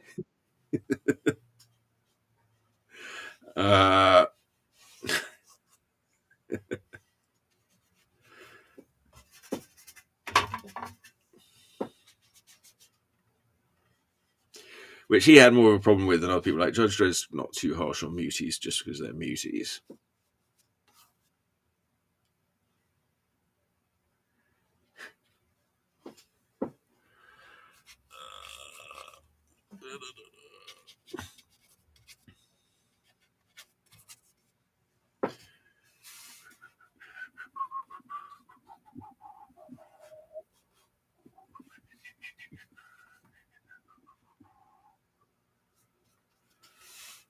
Oh, well, I wonder what it would like to be living in ancient times. It always looks very nice in the artist's depictions, but then I'm like, I think in reality, it probably wasn't so nice. I mean, yeah. It's like, I think we have talked about how it's like pretty much confirmed that in medieval times people had like more free time than we do now. Because Yes, well, according to that Book of Life in Medieval Times. Yeah. But on the other hand, you could just like randomly get sick and die and like have no way to cure it, even though that would be an easily curable thing these days. And along with any number of other terrible things that don't happen anymore, like raiders coming along to just kill you and take all your things out of nowhere.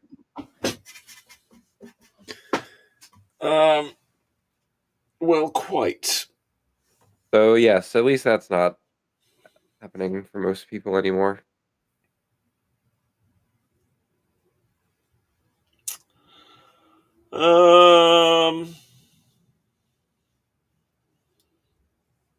Well, all right. Looking good. Getting near the end. We're at 11:43. Okay.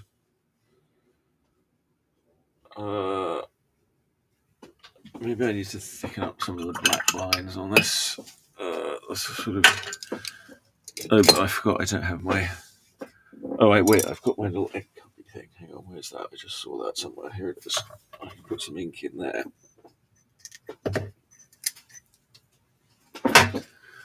All right. All right, but then this is really taking it to another level if I start doing this. All right, I'm going to do it. All right. I guess I don't have a hard stop today.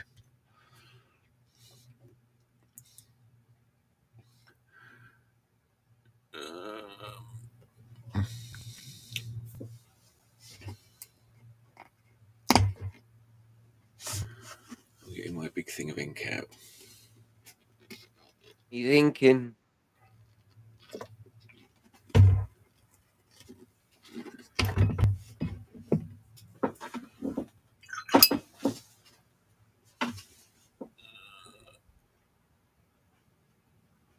I wish I hadn't messed up Britney's face so much. That's my biggest problem.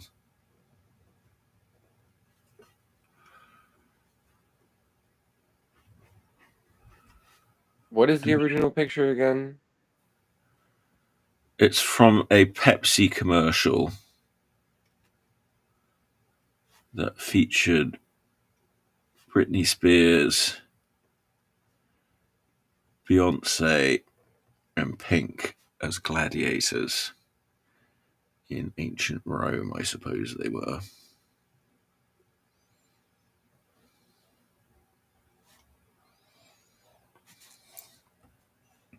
Oh, I suppose that was a good ad because people are referencing it for art, decades later. I guess that was a good ad because people are referencing it for art, decades later. Yeah.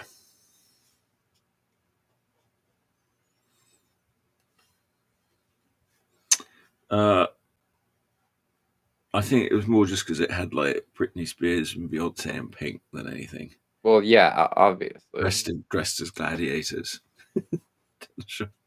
Not sure if that made me want to drink Pepsi or not. Or reaffirm my previous decision to drink Pepsi. I was probably one of those ones that is just supposed to make you think Pepsi is a cool brand for making an ad like that. Yeah. I think I've talked about this before, but most ads are just designed to reinforce your previous purchase decision. And encourage you to make it again. You're more likely to notice if you're a regular Pepsi drinker, you're going to go like, oh, there's a cool Pepsi ad.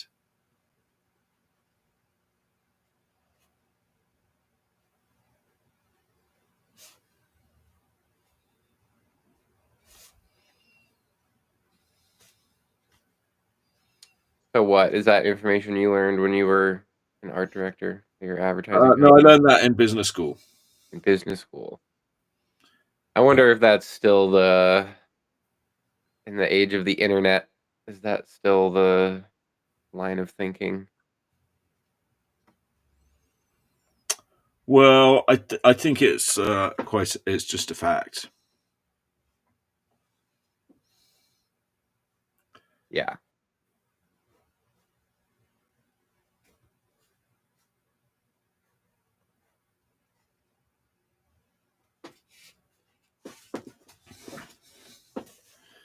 Just one of those things.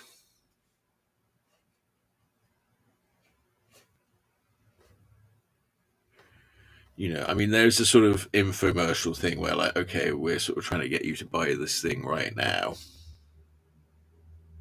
Yeah, I guess it sort of depends. It certainly was more the case for things like for big ticket items, I seem to remember, yeah. Like cars and stuff like that. Mm-hmm. But I think it did apply just pretty broadly.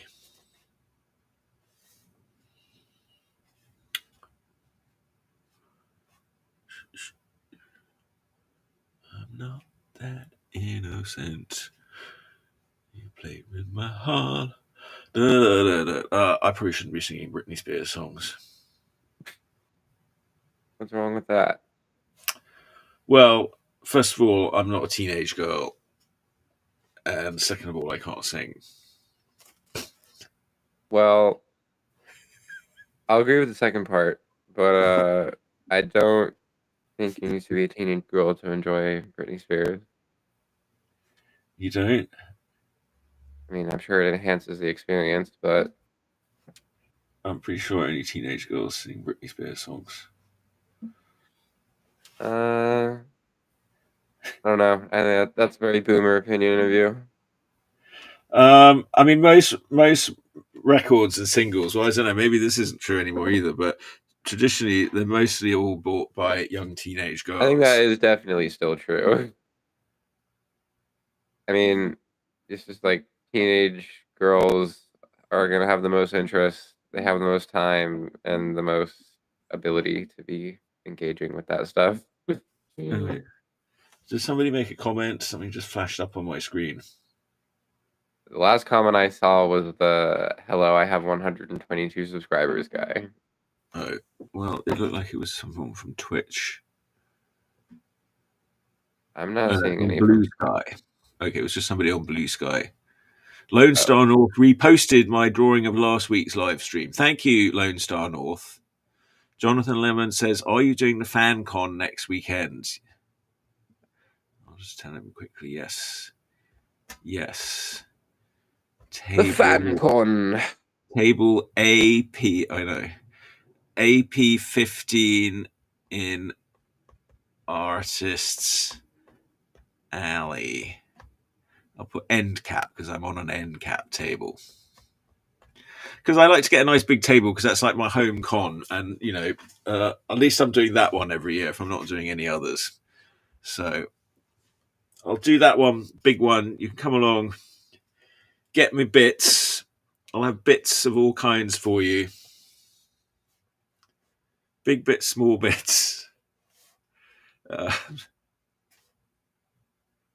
Listen, you don't need to say anything. Most of our viewers probably aren't British. They're not interested in my bits. Okay. Probably not. But maybe they're interested in your artistic baubles and stickers, and pins, and books, and board games, and not bits. Not my bits. My special bits. All right, yes. If you are a viewer in the United Kingdom, you won't be able to come to Fan Expo. Sorry about that. Unless you get a flight. It's still time to book a flight. Well, I mean, I would maybe avoid flying in the US for now. That's very unpatriotic of you. Yeah, well, forgive me for being a little unpatriotic at this moment in history. You get rounded up and disappeared. No, it's okay. My Palantir profile says my ideology is dangerous, but my ability is nothing. You got a Palantir profile? Everybody has a Palantir profile. You've got a Palantir profile. Ooh, what does it say? What does your Palantir profile say? You probably have a little bit more ability than me since you're older and have a, larger, I've got a Wikipedia. more stable connection. You're probably not quite as dangerous as ideology as me. I think I'm probably a little bit more radically against the government than you, or at least currently. And then I certainly don't want to go into the government, so I guess I have. Well, that's different. That's a whole different subject. Well, you're not going to go into the government, then you're going to have to, support. That's what? No. Yeah. That's stupid. What do you mean you have to support the government unless you go into government? Yeah. It's like, unless you're going to go into medicine, you have to support your doctor. No, it's not, because your doctor always has your best interest in mind, or at least your best health interest in mind. Well, I'm just saying, you can always go into politics if you don't like it. We need more better people in politics. I mean, that's the main problem, is that nobody good goes into politics. Well, yeah. Why the hell would you? It's like my friend Rupert. He's like good Nigel Farage. And I always thought he should go into politics. He'd be very good at it, but he absolutely refuses. And I'm like, now we've got evil Nigel Farage. I mean, yeah, there's a reason I think those people don't want to, because it is not like basically, I mean, I don't know. Maybe you can have a fulfilling life as a politician, but even if you're like having a little bit of success in trying to get the policies you want happen, you're just gonna have this gigantic barrage of idiots telling you that you're doing terribly, and it's just Yeah, like, this why is would you want? what I'm saying is they're idiots, because they're not going to politics. They're just sort of criticizing and complaining about it all the time. Yeah,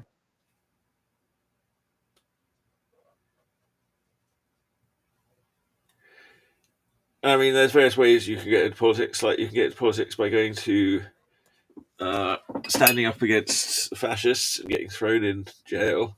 That's one way of getting forced into politics. yeah, Um, Voting, that's getting into politics a little bit.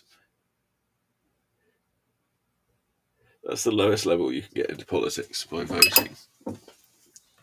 yeah, and still like 100 million Americans don't, or something, or no, it's like 50 million eligible Americans don't. Well, I wonder Something what will like that. happen next time around. Yeah, we'll see. Well, I think it'll be a big one next. We've got probably Newsom's first run. Gonna see if Trump tries to pull the old third term.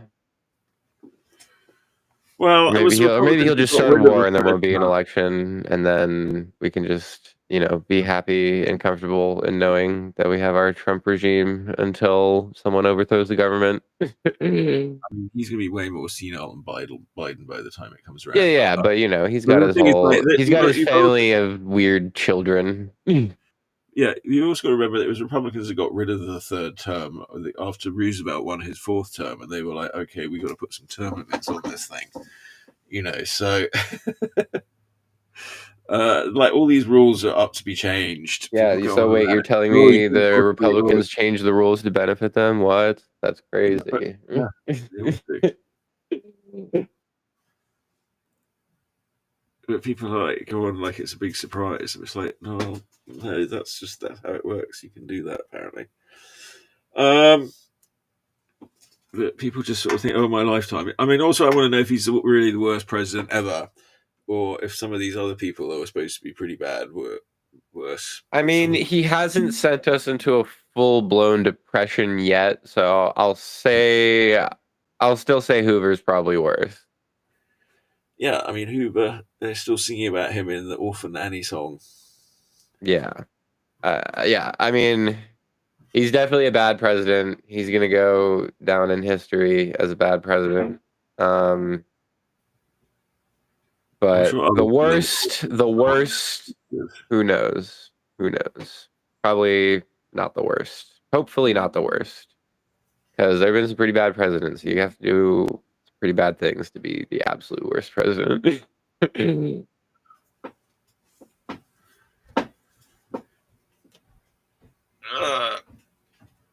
All right. Well, enough of politics. This is not a politics show. Yes. Well, I feel like that's like a what's the word? It is a show of the times that we're living in that I feel like the conversations always just end up steering towards politics because that's just like they're so crazy right now. It's hard Like to ignore it, isn't it?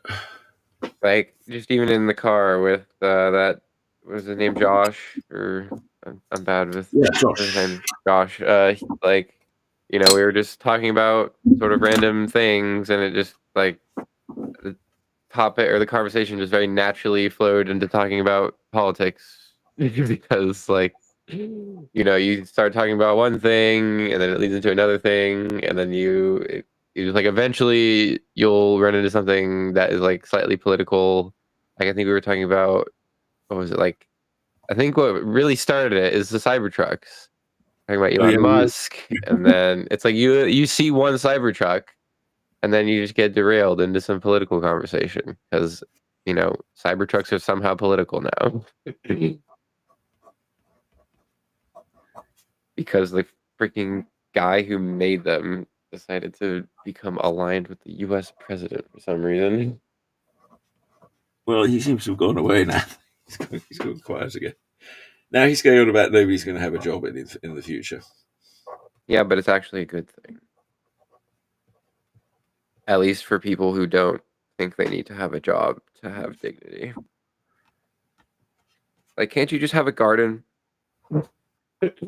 Like, I understand the idea of wanting to, like, have some thing that you maintain and do every day to feel good about yourself, but, like, why is it got to be serving some other person who's making $10 for every cent you make? Well, look at your grandfather, right? He's 95. Like, he always liked gardening as his main hobby, growing and eating his own vegetables. Yeah, I definitely think gardening is the key to a longevity, a nice long life. I mean, connecting with nature, getting the sweat glands going at least a little bit, so you're not like overworking yourself. Getting the vitamin D, I think it's generally pretty good. I don't know. I feel like whenever I'm helping family out with things, it always ends up being some kind of gardening task. Yeah. So I feel like at this point I've done a decent amount of gardening. All right, there you go. Looking good. 12 p.m. on the dot. 2 hours. Space Jen, turned out great. Henrietta Queen, Urfspace Express, Intergalactic Gladiators. All right. Then Galactic Gladiators. Right, I'm gonna write. I want to write that. And then next episode in 3 weeks, we're gonna do a drawing of all 3 of them, plus the new Predator and that actress fighting what epic beast? What are they fighting? They're fighting Godzilla. No, they're fighting. Well, I do kind of like drawing monsters. Yeah. It's been a while since you drew a monster on the show. I feel like you need to draw these guys and the Predator fighting a monster in the arena.